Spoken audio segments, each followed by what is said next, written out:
All right, good afternoon, everybody. So today this is going to be your walkthrough for the What Causes Variation in Labs wrap up. So we're going to complete the lab now. What I'm going to do is share my screen and show you how we're going to do that. So I have my What Causes Variation in Plants. I'll have you know that I did make a copy of this so I can actually edit this without it changing what you guys see on your end. So this is a separate copy that I'm going to be working on.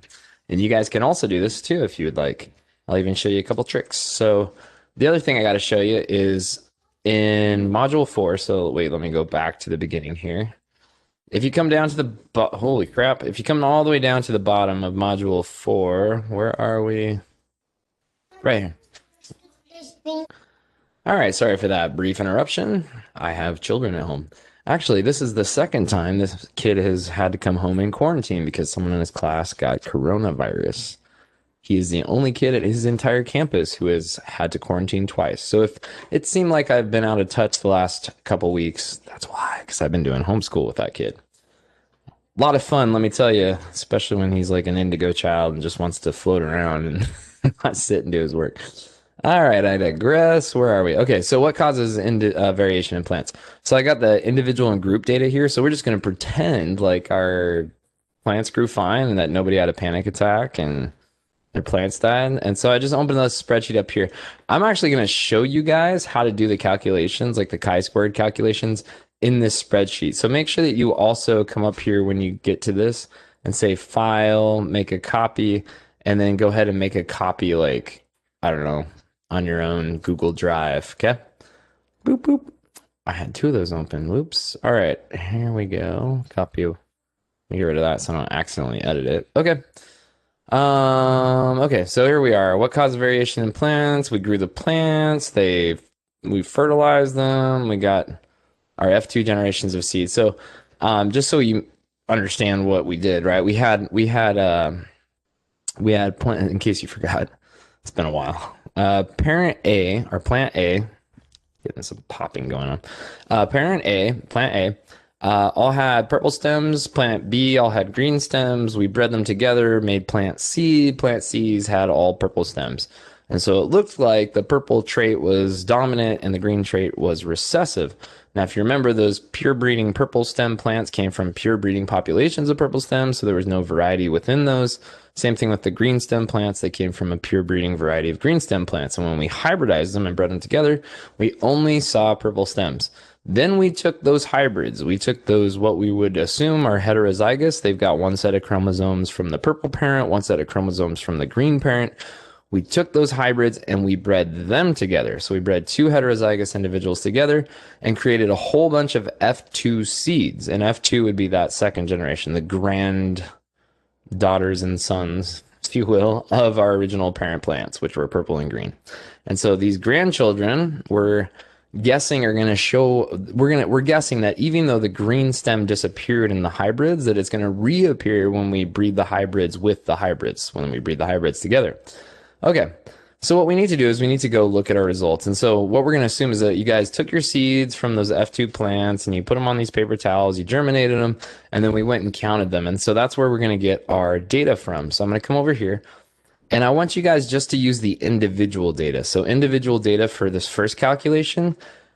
At the same time, we're going to pretend, and this isn't in the lab itself, but we're going to do this anyways just to show statistically how things work sometimes, is that when you have small data sets, you can arrive at erroneous conclusions. When you have larger data sets, usually it gives you a strong indicator, stronger indicator of whether or not your hypothesis is true.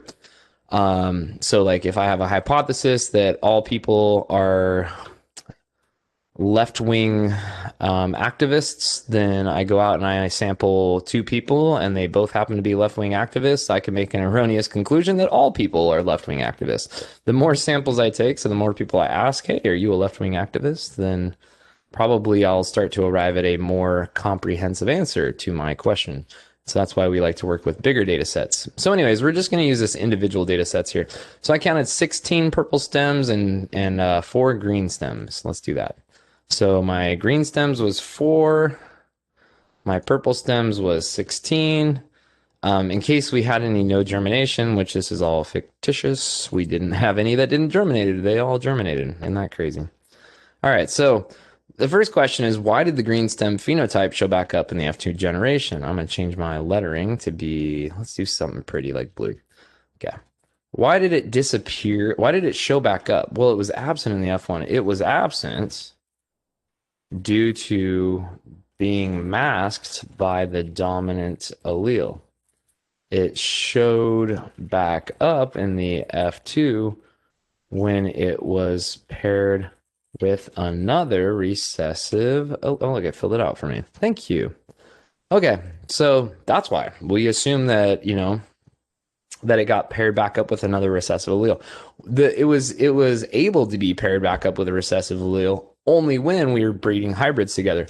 When we bred the two parents together, there was no way for the green allele to match up with another green allele. It was always matched up to a purple. But when we take the ones that had purple and green alleles and we bred them together, occasionally a green from both parents would show up in the offspring, and that's what we were seeing. All right, are there more purple stems in the F2 or green stems? Well, I'm looking up here and it sure looks like there's more purple. So we're going to say there are more purple stems. Because why? Why are there more purple stems? Well, we know that both the homozygous dominant and the heterozygous individuals have the same phenotype. Because homozygous dominant and heterozygous individuals have the same phenotype. Ooh, I can't type. Phenotype, which was purple stems. That's why. All right, if you were to assign dominant or recessive qualities to each phenotype, green and purple, which phenotype would be dominant, which would be recessive? I'll let you guys answer that. I'm going to tell you the answer. All right, modeling the inheritance of stem color in Brascarappa. So we'll recall that the two parents came from separate pure breeding populations. I already spoke to this just a little bit ago. If we assume the plants are diploid, meaning they have two alleles for every gene, and that one gene controls stem color, we can make predictions about the patterns of inheritance of stem color. So our hypothesis was that stem color is controlled by one gene with two alleles. One is dominant, codes for purple. The other is recessive and codes for green. And we'll give them the allele designation of capital P for our dominant purple stems and lowercase p's for our recessive ones. All right, so in order to model our assumptions, so we're going to model our assumptions about stem color, we must first define the variables.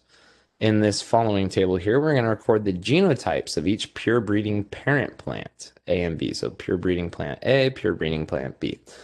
Okay, well, let's think about this. The purple one that came from a pure breeding purple population, what should its genotype be? Would it be big P, big P, big P, little p, or little p, little p? Well, just to make sure people aren't just copying me down, I'm going to leave that one blank and tell you the answer is big P, right? That came from our pure breeding purple population. Now for the green ones, what should they have? The ones that had green stems, and they came from a pure breeding population of the recessive. So they should have little p, little p. So you should have big P, little p, little p. All right, based on the table above, we can make predictions about the F2 generation. All right, so using the parent genotypes from this table, right, the big P, little p, and we can fill out this table below. Okay, so the white boxes are going to be for the separation of the two parent alleles from each other, and I'll show you how this works. So if you're doing it in Google Drive, I can double click on this, and I can actually edit the drawing itself. I can add some text here. And so parent A, if I remember that, parent A came from, holy crap, what's happening? Parent A came from a pure breeding population of purple stems. So I'm going to give parent A a big P and a big P. There, that looks pretty. Yeah. And then my parent B is going to have, remember that's my green stem parent. So they're going to have oh, it's going to autocorrect for me, huh? So little p, and just gotta make sure this box can line up right. Little p, and what's the other allele gonna be? Little p. All right, so that answers that. And I can save and close. And then look, it put it in my drawing. How cool is that? All right, so we need to fill the rest of this drawing out, and I'll let you guys do that. So fill out the boxes in the middle. Fill out those boxes for me. So, and then the F1 genotypes, that's these blue boxes, were all, what were they? Heterozygous. They should have been big P, little p. And the F1 phenotypes were all, what color stems? Purple. Good. Fill those out. Thank you. All right, so because the F1s were all identical hybrids, they had one allele from both parents, we can assume that our cross-pollination procedure was also completely random. So we weren't able to tell what alleles we were mixing. So there you go. There's your Hardy-Weinberg complete randomness of mating. So the alleles from the F1 plants were separated from each other during flower development into the flowers and eggs, into pollen and eggs. And then they paired randomly together during fertilization. And so we demonstrated this randomness by placing the genotypes of the F1 plants in another Punnett square. And then we'll observe what sort of ratios of genotypes should come from the breeding of the two F1 parents. And so we'll double click on that and we'll do the same thing we just did. So remember, the F1 parents are going to go here. We're going to separate their alleles out. And I'll do one F1 parent for you, but I want you to do the other one yourself. So we're going to go capital P there, lowercase p there. And then please fill out the rest of the table. I'll give you a hint. The other one's big P, little p too. Put the big P here, little p here. And then you should be able to figure out what the resulting genotypes would be. Okay, so do that. You can always pause the video and do that. All right, so based on the genotypes calculated in this Punnett square right up here, we can make predictions about the ratio of phenotypes produced from those genotypes. So what proportion of genotype should be homozygous dominant? What proportion of genotype should be heterozygous? What proportion should be homozygous recessive? And so we can finish filling out this table to see what the ratio of phenotypes would be, provided our hypothesis is true. Okay, so here we go, genotypes and phenotypes. So the big P, we know that phenotype was a purple stem. How about the big P, little p? How about the heterozygous? What color stem should they have? You guys can fill that in. And then there'll be one, that should be this corner square here, right? That's green stems. I'll let you guys fill out that one. As we can see, the phenotypic ratio, right? Not genotypic ratio, but the phenotypic ratio of purple stems to green stems. Are you ready? 3 to 1. 3 to 1. Oh, why did I do something? Don't look at my email. Come on, guys. I was trying to see if I could find my... There we go. All right. Usually I have like a little pointer over here, but I don't see it. I digress. So 3 to 1 is our ratio, our phenotypic ratio. We're going to get 3 purple flowers, right? 2 of them will be heterozygous. 1 of them will be homozygous dominant. But we'll get 3 purple flowers to 1 green flower, or green stem, sorry. 3 purple stems to 1 green stem. Another way of expressing ratios is to use percentages. So we could say that instead of 3 to 1, we could say the purple stem, the expected percentage. So what's the total? The total's 4. 3 out of 4 would be purple. So what percentage is that? 75. So if 3 out of 4 are going to be purple, that means 1 out of 4 is going to be green. I'll let you guys fill in that percentage there. Okay, using the predicted percentages from the previous paragraph with the actual F2 data collected from table 1, we can test the accuracy of our hypothetical model against our actual data for the inheritance of stem color in Brassica rapa. Did our F2 seeds reflect a similar percentage of green and purple stems as our model predicted? Well, let's talk about what that means. So it's not a perfect world, right? Even if our hypothesis is 100% true, what we got is we have a collection of, you could call them like micro tests. So every time a pollen fertilized an egg, we had a unique individual created. And even if our hypothesis is true, that it's 1 gene, 2 alleles, one's dominant, one's recessive, dominant's purple, recessive's green, even if that is true, we are not going to get a perfect 75% purple stems to a perfect 25% green stems. It's sort of like this, right? So imagine that you're flipping a coin. You could say, okay, I'm going to flip a coin 10 times. Okay, how many heads and tails are you going to get? Well, I would predict you'd get 5 heads and 5 tails. Is that always what you're going to get? Not necessarily. Is what you get going to be close enough to 50-50 that you accept that it's 50-50 heads and tails? That's what the chi-squared analysis is for. So the chi-squared analysis is a statistical test to determine if our model is close enough to our actual data that we can accept our model. And our model, in this case, is our null hypothesis. It's kind of weird. It's not the alternative. So the null hypothesis is the model. And we need to know if we need to reject our model. Is the model's predictions so far off from our actual data that we can reject the model? Or is the model's predictions close enough to our data that we cannot reject the model, therefore we must accept it?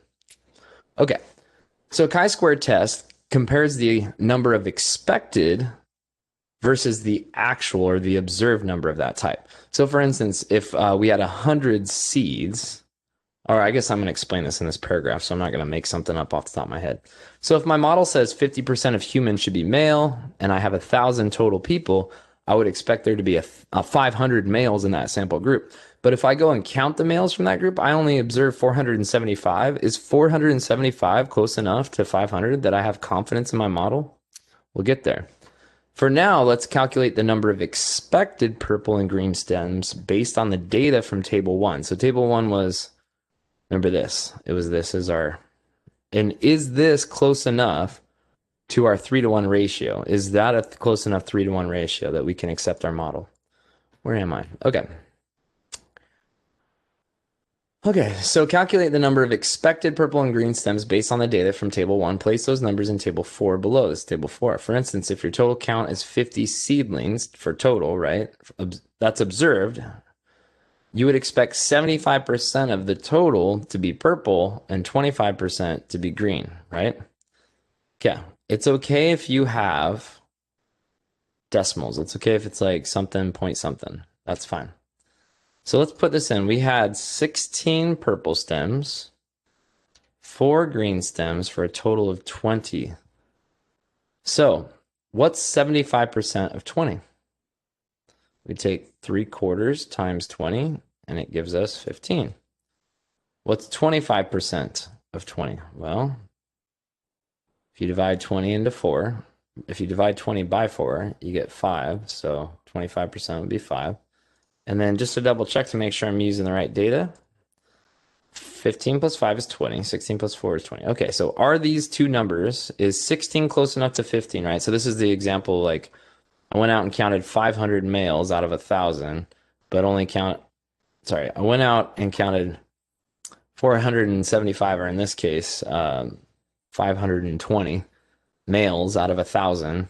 Is that close enough to 500 out of 1,000 that I can accept it? In our case, right, like it's different. It's not 50-50, it's 75-25. So is this close enough to 75-25? Is our observation close enough to our expected? So now we can ask, are they close enough that I can be confident in the accuracy of my model? In order to calculate this, we need 2 more data points. First, we need the chi-squared statistic. I'll show you guys how to calculate that. And then second, the degrees of freedom for this particular experiment. Okay, so using the data from table 4, we need to calculate the difference between our observations and our expectations for each group. Okay, first we're going to subtract the number of expected purple stems from the observed number of purple stems. We then square that number and divide it by the expected number of purple stems. For example, I'll give you an example, and then we'll do it in the Google Sheets. If your expected number was 10 and you actually saw 8, then your calculation will look like this. 8 minus 10 squared equals 4. And then 4 divided by the expected, which was 10, will give us 0.4. That's our chi-squared number, is 0.4, just for that one category. Okay. So let's do that for purple stems, and then we'll go back and do it for green stems. And we're going to do it here in this bracket. So what I like to do is just kind of like click a square off to the side, and we'll say this is our observed minus expected for purple stems. Wow, I can't type. Okay. And then that's our calculation is going to be right here. So what I want to do is I want to say, okay, this cell right below that, I'm going to put an equal sign there.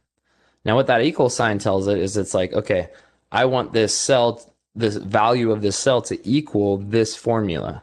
And the formula is this. I want it to be, oh shoot, you know what I haven't done yet? Sorry. I digress.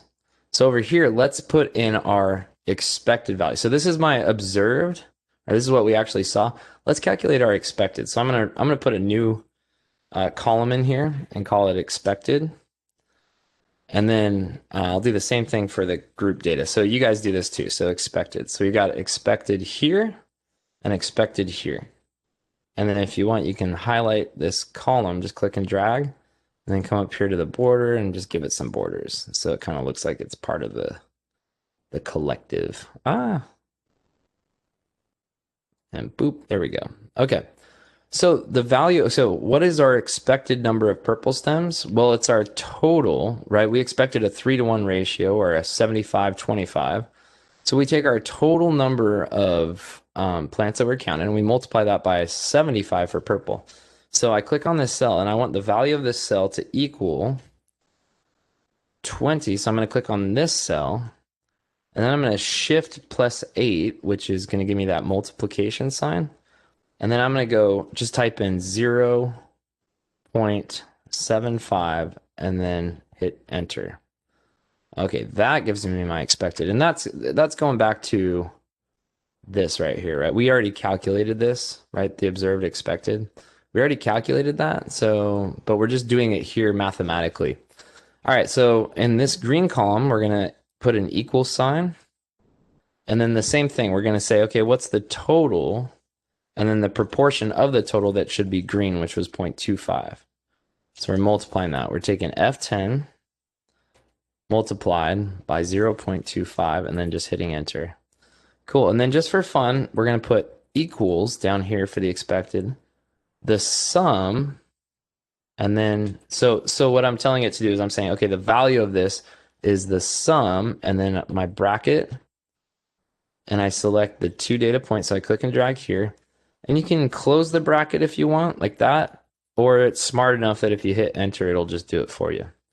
Okay, now we can do our observed minus expected purple stems, all that baloney, right? So remember, it's observed minus expected squared divided by, it's back to this, model here. We take, first we subtract the number of expected from the observed. We square that number and divide it by the expected number. So let's take it here and now follow along very closely. Here we go. We're going to put an equal sign. I'm going to put 2 parentheses. It's just like you do this on a scientific calculator, right? I put 2 parentheses and I say, okay, my purple, I'm going to take my, if we go back, remember it's first subtract the number of expected from the observed. So let's see that. So what's my observed? 16. I subtract, so I put the minus sign. Remember, no spaces. So I've got my 2 brackets. I clicked on this cell and I said, this is my observed. Minus, I put a minus sign, no spaces, my expected. And then I'm going to close that bracket. So now whatever value is in between those parentheses. And then I shift +6, or shift 6, which gives me a little, I'm going to square it. I'm going to put 2 there. And then I'm going to close the brackets around that. Not done yet. That's all that is just my observed minus my expected squared, close. So everything inside of these 2 parentheses is done. I want all of that divided, so I'm going to put a backslash, divided by my expected.